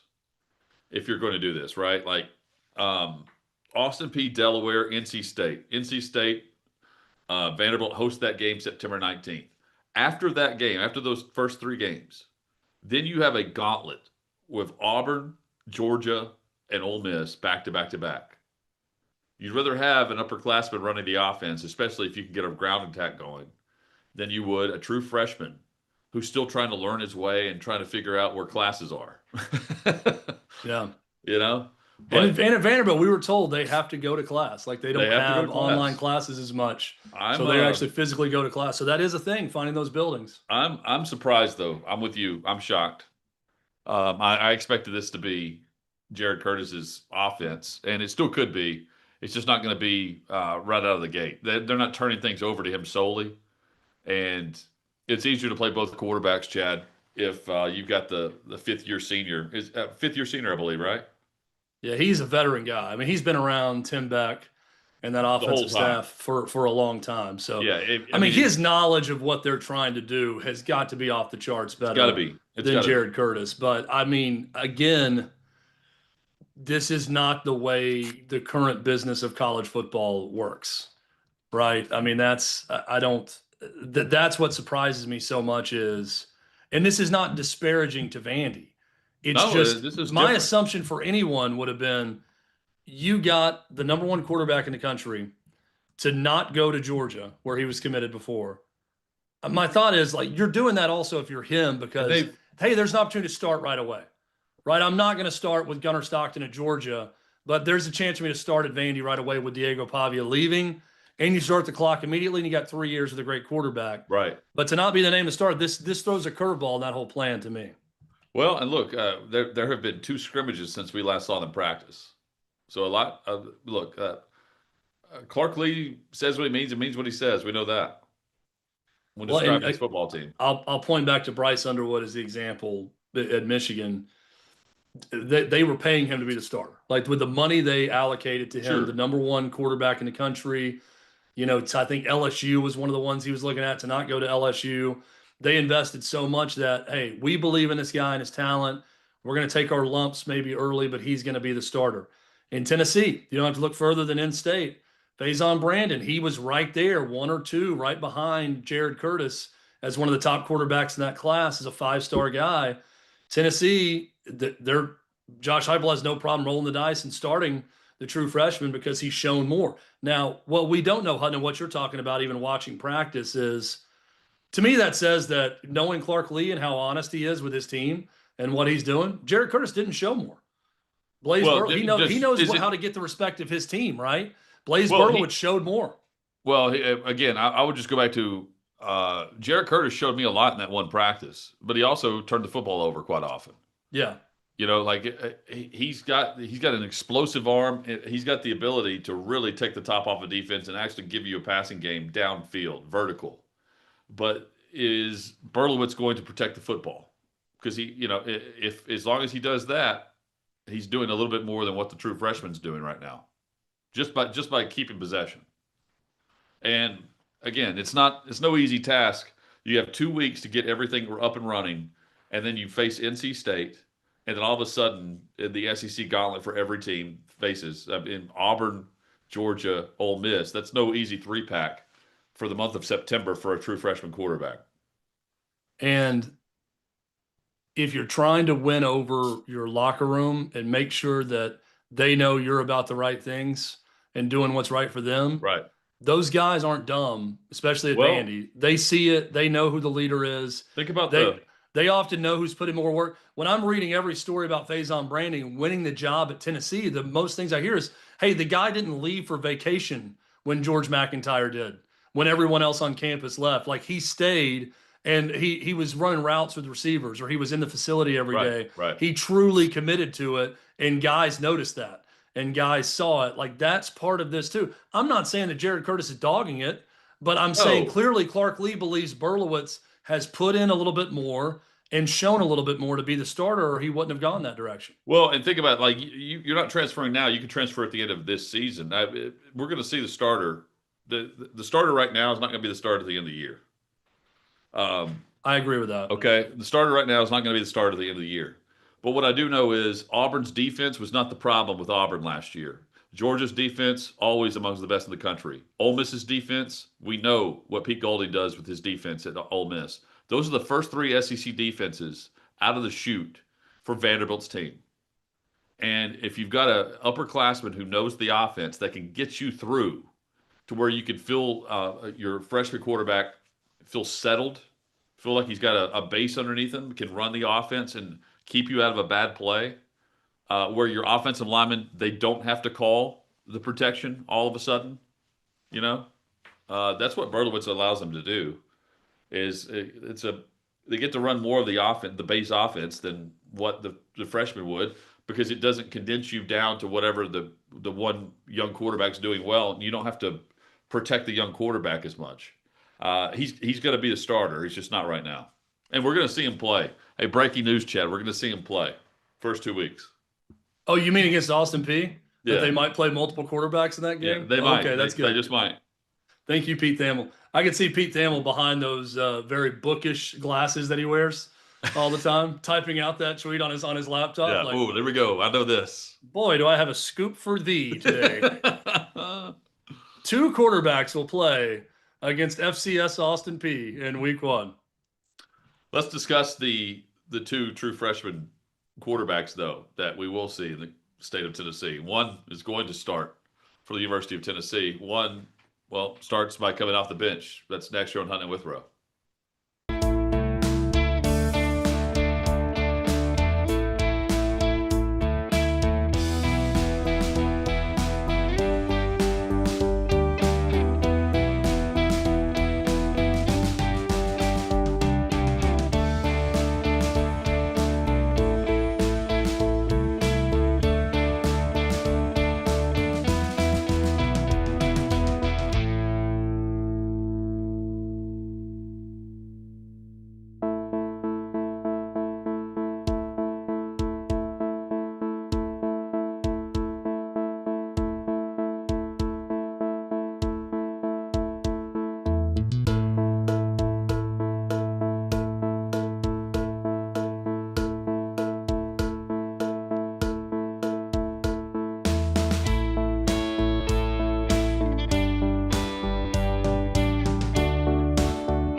Fort and State, founded by Clay Travis.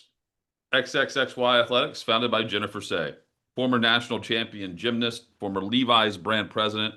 She walked away from a corporate job rather than saying something that she didn't believe and started XXXY Athletics instead. Their mission, in their words, empower female athletes, take a stand for fair competition, and they call it the T that launched the movement. Chad, this is real athletic apparel, including the official gear for Clay Travis's expansion WNBA franchise, the Nashville Balls. Oh, yes. Official Nashville Balls merch right now up on the site. Tees, trucker hats, they're out now. If you want them, if you want the shirt, that's where you get it for those Nashville Balls. New customers get 20% off your first order when you sign up and free shipping over $100. XXXYathletics.com. That's XX-XYathletics.com. I saw where Reese set 2 WNBA rebounding records. I mean, 26 rebounds in a game. And I couldn't help but think, how many of those were her own missed layups? That was my first thought. I need to go back and grind some tape, Hutton, on that. Who does she play for now? Atlanta? She was with the Chicago Sky. I think she's the Atlanta Dream now. Is that a team? We'll get confirmation sounds from right. our guys back there. I think it's the Atlanta Dream. I need to look for Did you. I dream that one up? Did I dream that Atlanta had a She does play for Atlanta. She does play for Atlanta. Is it the Atlanta Dream also? Is that the name? Am I making that up? Her record-breaking rebound set up a 3-point shot. There you go. Atlanta Her record-breaking rebound off her second missed layup tip-in attempt that was then kicked back out for a 3. They missed that spot on it too. Hey, good for her. Setting records. Caitlin Clark set the record for what, 30-plus point, 10 plus or 8-plus assist game. By far, she's had more than the entire WNBA combined, apparently, over her time. And now Angel Reese setting that rebounding record. Her quote: "Last time I was here, I didn't miss any shots. Tonight, I couldn't hit bleep. So I knew I was going to be able to get them on the rebounding side. I just want to be consistent for my team, offensively, defensively, whatever it takes to win." She's definitely consistent on the boards. So selfless, that Angel Reese. That's the first word that comes to mind when I think about Angel Reese in her game, Hutton. Selfless. Now she scored 31 points. Player. She scored 31 points in the previous game, to her credit. You know what I know about that rebounding record, Hutton, more than anything else with Angel Reese? You ready for this? I'm ready. Enos Freedom Cantor would destroy that rebounding mark. If the WNBA were as inclusive as they said, and they allowed Enos Cantor Freedom in the league, I'm going to go ahead and put all the money in the world, Mrs. Freedom Cantor, into my Hard Rock Bet, app. I would put all the money I have. If there is a prop on shattering the WNBA rebounding record, I'm going to say that Enos Freedom Cantor at 7 foot with the wingspan of a Boeing jet would break that rebounding record in the WNBA. The Boeing jet's a great way to look at it. Whenever he stuck his arms out, like the arm, whenever he did that, like looking at the player who went after him or whatever, I'm thinking, man, can you imagine this in the WNBA? It would be tough. It would be tough. If you thought my one trip to the girls' end of the basketball court in high school was rough for those Mount Juliet girls, Enos Freedom Cantor's got something for you at 7 foot. It would be bad for them. Chad, I love the Anchorman poster behind you, by the way. Thank you. Yes, I've got kind of a rotating list of older movies. You know what's crazy about Anchorman? I think it's 2005, maybe, or 2004. Like, it's over 20 years old, this movie. So it's actually kind of a classic movie now, which makes me feel old. But I've got some other ones coming your way that we'll rotate through the studio here. Jared Curtis, not the starter for the Vanderbilt Commodores, but Faison Brandon is. And Chad, what's been the reaction amongst your circles Tennessee fan base knowing that Brandon, the true freshman, is going to be the quarterback for the Vols? Joy. That's been the reaction about Faison Brandon. Pure, unadulterated joy. Everyone's getting a big orange boner in my circles right now Wow. about Faison Brandon. Fun Orange fact crush. for you. So Jared Curtis is not the starter at Vanderbilt. Okay. Faison Brandon is the starter at Tennessee. Did you know, Hutton, Jared Curtis will turn 20 years old in December while the college football season is still going? Wow. Faison Brandon just turned 18 in June. He's been 18 for about 2 months, and he's a starting quarterback. I'm thinking, how is this possible? Like, I know people hold athletes back so that for athletic purposes Yeah. in their class. Like, an example, my daughter is a May birthday. She is going to be one of the youngest ones in our graduating class. I was always the youngest too. I was a May birthday. See, I was February, so I was sort of right in the middle, a little bit on the younger side. I didn't drive in park for high school until senior year. Yeah, okay. So into my junior year, right? Yeah. Into my sophomore year, I guess I was driving. But so my daughter's going to be young. She'll turn 18 right at graduation of her senior year. Won't turn 18 until then. My youngest daughter is an August birthday, and she'll be one of the oldest. So she started later. So she started at 6 years old in kindergarten. She just turned 7 now. At the start of the school year, she's in first grade, right? So there's a difference there athletically for people. I don't know Jared Curtis' situation. I'm assuming he was held back for athletic reasons. But to be a 20-year-old freshman is nuts to me. And again, the biggest shock of the day to us is he's not the starting quarterback to start the season. Yeah. I thought that was a foregone conclusion. But going back to Faison Brandon, Hutton, look, I think Tennessee fans are like, great. We trust Josh Heupel to make the decision on that. If he's going to start an 18-year-old freshman, he's got pretty good success with young quarterbacks. He's got pretty good success with all the quarterbacks that started for him so far. Yeah. Yep. So they can kind of put the trust in him of what he's seen and what he wants at that position. The other immediate response was, so where's George McIntyre going to play next year? Where is he transferring? What SEC team is he going to start for? Or will he get out of the conference? To me, that's always the hope now. When you got 2 5-star quarterbacks, which Tennessee does with Brandon and McIntyre, now the other guy is going to play somewhere else. The only hope is it doesn't come back to bite you, that he doesn't transfer in conference to a rival or someone you're going to play. Like, go to the Big 12 or go to the ACC and never have to play that guy again. That's the hope. Or how quickly we forget, Chad. Normally, in some cases, and correct me if I'm wrong, this has happened at least twice. The second choice for Heupel has been the correct choice. Yeah. Right? Well, so like something has happened to the initial option that has then led to a better result. I was reading through the history of Josh Heupel quarterback decisions and when he makes them. It's pretty interesting. First off, first true freshman starter in Knoxville since Brent Schaefer in 2004. That year, Eric Ainge won the job the next week against Florida. That's the James Wilhoit made the kick to end the game, beat Florida at home. Tennessee goes on that year. The last time they started a true freshman quarterback 22 years ago, they won the SEC East. They played that great Tommy Tuberville-led Auburn team that was undefeated and lost in the SEC championship game in a really good game that actually I was at in Atlanta. So that's pretty good history with Tennessee starting a true freshman quarterback from the past. Josh Heupel, the one decision we could question, Hutton, was 2021, his first year, he chose Joe Milton over Hendon Hooker. Joe Milton gets hurt, I think, in the Pitt game where he overthrew like 5 wide open receivers in the first half. Yeah. If you remember, that could have won that game. Kenny Pickett in Pitt played in Knoxville in that game. Tennessee should have won, but I think it lost by 10 points. Hendon Hooker comes in, they light up the scoreboard the rest of the year. 2022 happens, amazing year. We were at the Bama game. They won at home. The rest is history. It looks like Heupel made the wrong decision that year. Now, Milton comes back in 2023. Credit Joe Milton for not leaving and staying with it. Had a good year statistically in 2023. That guy's throwing 85-yard passes in practice for Dallas. He's probably going to be good in the NFL for a while as a backup and never a starter. So good for Joe Milton. That's the one decision I could question with a quarterback. Nico, I mean, he was the right guy to start that year. Oh, yeah. They go to the playoff. Yeah. He was going to get better, you would think, in that system and be the right guy the next year. And then he leaves, and then Joey Aguilar comes in. But Hutton, in that 2021 year that we were talking about, we were at that Bowling Green game with our previous employer on that Thursday night. Heupel didn't name the starter until Monday of that week.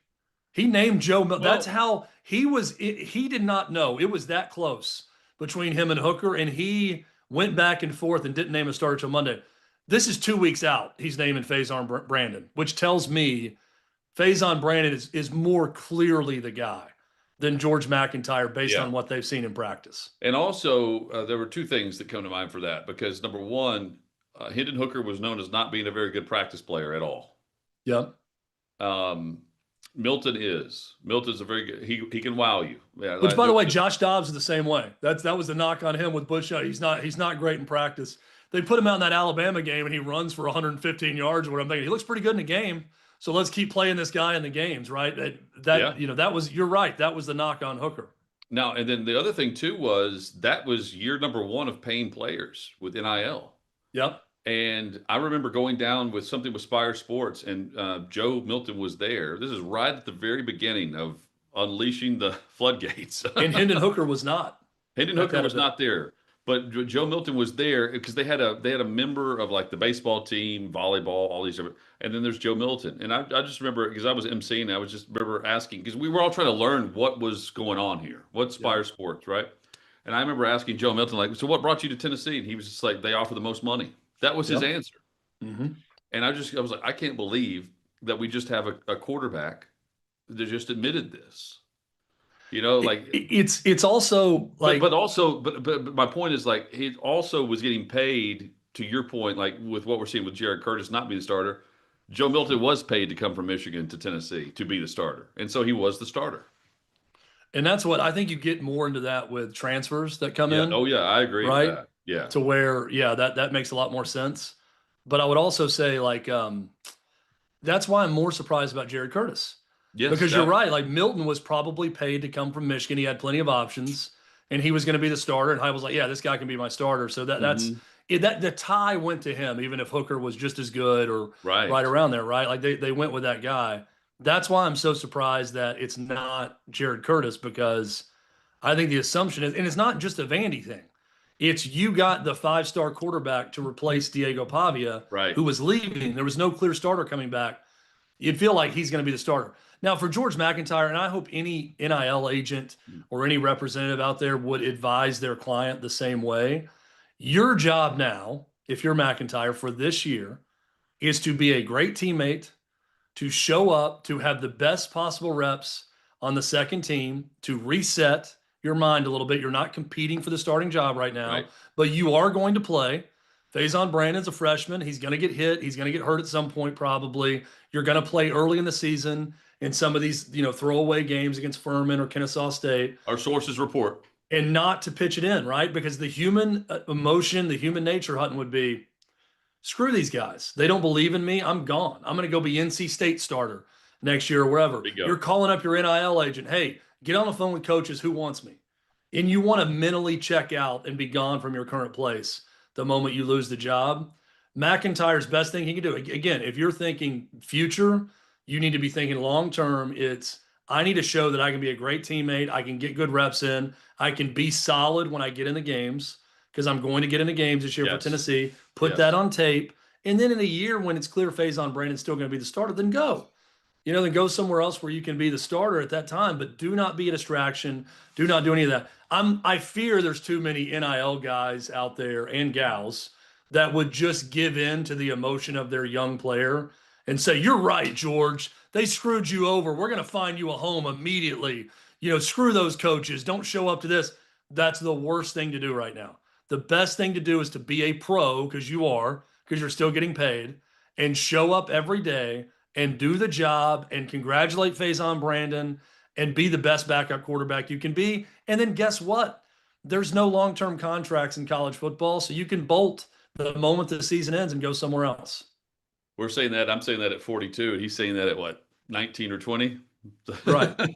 And it's hard. Like the moment you feel like someone doesn't believe in you, it's hard to keep showing up and doing the job. I completely empathize with that for George McIntyre or anyone, but you have got to be angry for a little bit, and you got to sleep on it, and you got to show up and just congratulate them and keep going. It's not Hey. the worst thing in the world to be the backup to a true freshman quarterback when you want to play football.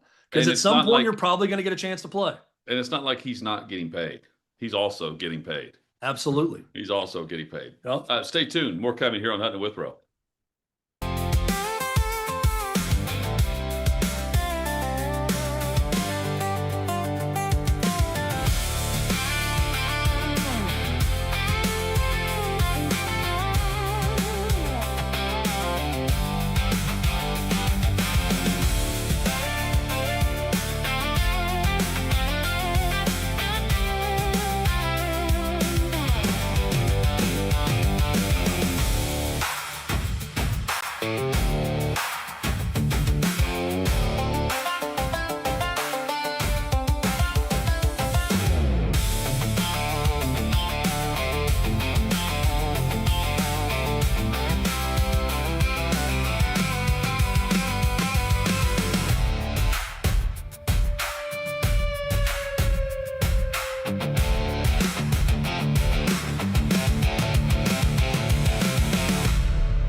Hutton Withrow presented by Hard Rock Bet. This from Pete Thamel. According to sources, the Big Ten set to pass a rule today that doesn't allow players to return from the NFL and play for the Big Ten. Anyone who has declared for the NFL draft and did not withdraw, appeared on an NFL roster, or signed a contract with a pro league cannot be on a Big Ten roster.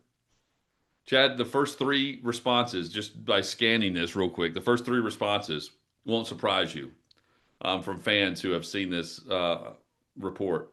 Here we go with the moral victories. Don't be surprised when the SEC wrecks the Big Ten this year. Big Ten conference officials love hurting themselves. If the SEC doesn't make this a rule, then why would you?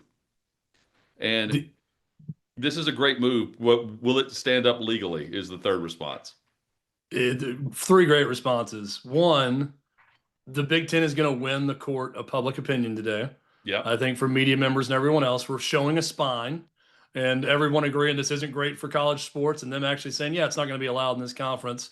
They're going to win that. Two, I think Ohio State fans are probably pissed because I think it's probably, if you went back, you'd probably see a Buckeye somewhere in that response from the person that's like, oh, once again, moral victories. And because Ohio State behaves like an SEC program. Michigan will behave like an SEC program. And I mean that in the best and worst possible ways with their fan bases and how they're going to go about doing whatever they can to gain a possible advantage. I mean, we don't have to go into the Jim Harbaugh and Connor Stallion situation. We know about what they'll do to win at those programs. So Ryan Day even said it. If they're going to go somewhere else and not Ohio State, I got to look into it. If they're allowed to go play anywhere else, we're going to look into this. And now he's being told by his conference, oh, no, you won't. Ohio State fans are going to be pissed off about that. Three, if someone were to file an injunction in one of those states Bingo. and say it's unlawful for them, is the Big Ten rule going to stand up? I don't know, Hutton, because any court could also come back and say, hey, man, you can go to Ole Miss and play if you want. They don't have a rule. Like, You can go to this school and play. yeah, No you're one's not saying you banned from can't go everywhere. make money and go back to college because of the court order. We're saying that the Big Ten is allowed to have their own rules, and this is their rule. You just can't go to a Big Ten school. So I don't know legally how that would be adjudicated or how that was going to stand Say, up or man, who not. knows? But again, hey, credit Tony Petitti and the Big Ten for showing a spine on this, where Greg Sankey just issued a statement saying, we don't like it, so let's get Congress to stop it. And that's essentially what he said. We have no power here. We can't do anything. It's why we continue to say the Protect College Sports Act should be passed. And it's not been passed yet. So we're waiting on, is Congress are they on vacation right now? Is this their Who break knows? before they vote again? Listen to Clay and Buck later for info on the Congress and what's going on and if they're in recess or not, because you're sure as hell not going to get that info from me because I have no freaking No, clue. I have no clue either. Yeah, I don't know what they do. I don't know when they work. I don't know what they stand for. I don't know if this thing's ever going to get passed. Don't ask me. Ask Clay and Buck. Speaking of Clay and Ask Buck, them about that mushroom blend coffee too with Crockett. yeah, might as well. Coming Yeah. up, we have Next Round Live, LT, Ryan Brown, Jim Dunaway.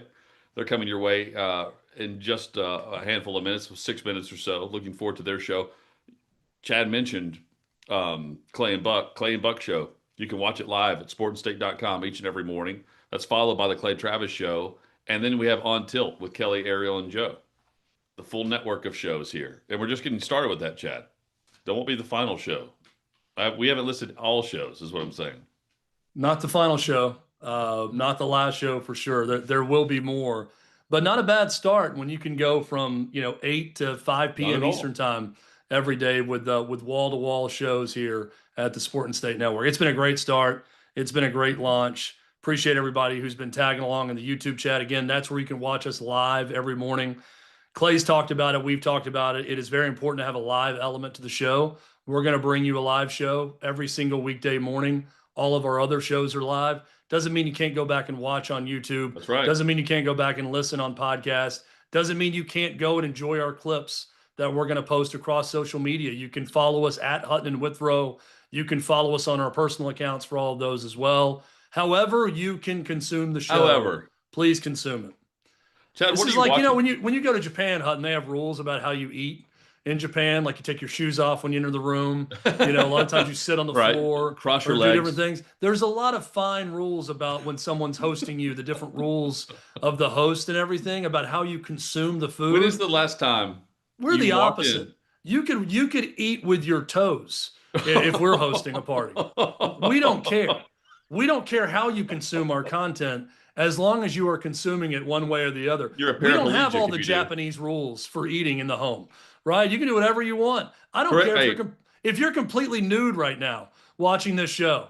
If you are eating something with your toes while listening to the show or watching it, I don't care. Do whatever you want. That's will the beauty say, of the show. At my place, while you don't have to take your shoes off when you walk around, you do need to eat you need to hold utensils with your fingers when you eat. No toes. No toes allowed. Yes. The chat owl on YouTube says, gonna be a hard pass on Clay and Buck. Sports Clay is great. Politics Clay is not great. Someone else said, I'm a Buck hater. Can't stand him. Here's the beauty of this at Sport and State. We stand for freedom. All right? We stand for freedom. Enos We just talked about Crockett Coffee earlier, Hutton. You know what the beauty of Crockett Coffee is? Right here in the damn We coffee stand on the points. backs of crocodiles. It says you can cancel whenever you want as the free market intended. So guess what? If you don't want to listen to Congress with Clay and Buck, you don't have to, or watch it. If you don't want to watch our show, you don't have to. We think you'd be stupid not to. And again, you can consume it however you want. So free country, we celebrate freedom here at Well Sport and said. State. So I will gladly tell Chad Al or whoever else wants to respond on this, do whatever the hell you please. Whatever you want. Great. Clay, hey, by the way, if you like Sports Clay, guess what? We got a He's show here. for you. He's It's here. 2 o'clock Central Time every day on the Sport and State Network. It's the Clay Travis Show. It's incredible. Man, Chad, what are you watching nowadays? You always got some great recommendation for me. I am watching a show called The Shards. It's on Hulu and Disney. I watched on Disney Plus. It's confusing because Hulu and Disney are the same service, so I watched through Disney Plus. But The Shards is a series based on a Bret Easton Ellis novel. It is sort of a fictional autobiography of him in high school at a rich prep LA school in 1981 Los Angeles. Okay. And there is a serial killer on the loose that's killing young people, and that's the backdrop of it. So Bret Easton Ellis is the author of American Psycho. That was the movie with Christian Bale. Okay. That's based on the novel by him. Rules of Attraction, if you remember the movie with James Van Der Beek and Jessica Biel back in the day, that's a Bret Easton Ellis novel. I love Bret Easton Ellis as an author, and this show is crazy. But it's meant to be one miniseries based on this novel. But apparently the creator, Ryan Murphy, has taken it, and now it's going to be an ongoing series. So Bret Easton Ellis wrote the first 3 episodes, and then the show creator took off from there, and now it's going to be an ongoing series with Hulu. I recommend it. I'm into all things 80s. Like, I just love that era and love the music, and I love rich people in the early 80s. So it's pretty exciting times to be watching a television show. That's one. And Lioness season 3. Can't give that high enough marks. Definitely I'll check the first 2 seasons out. But season 3 is terrific. You know what I am back on board with, and I stopped watching a while back, but now I'm back with, is Hard Knocks. I am too. I'm very impressed with Hard Knocks this season. I am very impressed with the physical beauty of that Seahawks facility. Yeah. On the water. It is unbelievable. I'd love to show up to work there every day if I'm a Seahawks player or personnel. Chad, let's run through the gauntlet of shows, shall we? The beautiful gauntlet of shows. So we're live 8 to 10 each and every morning right here at Sport and State. Yes. Followed by Next Round Live. Debuting this week. Check out LT and Ryan Brown and Jim Dunaway. They're going to get you a great show coming up in just a matter of seconds. We've got the Clay and Buck Show, Clay Travis Show, and then On Tilt with Kelly and Ariel and Joe. Can't miss it today. Check it out. It is a can't miss day of shows. And guess what? You can watch any of them. You can watch all of them. You can watch none just of them. this one. Just this It's a free market, or just this one. Yeah, you're watching us right now, so continue watching us. But we want you to watch everything. It's a free market. We celebrate America here at Sport and State, Hut. That's right. Before you choose, though, be sure to check out Next Round Live. It's happening right now here at Sport and State.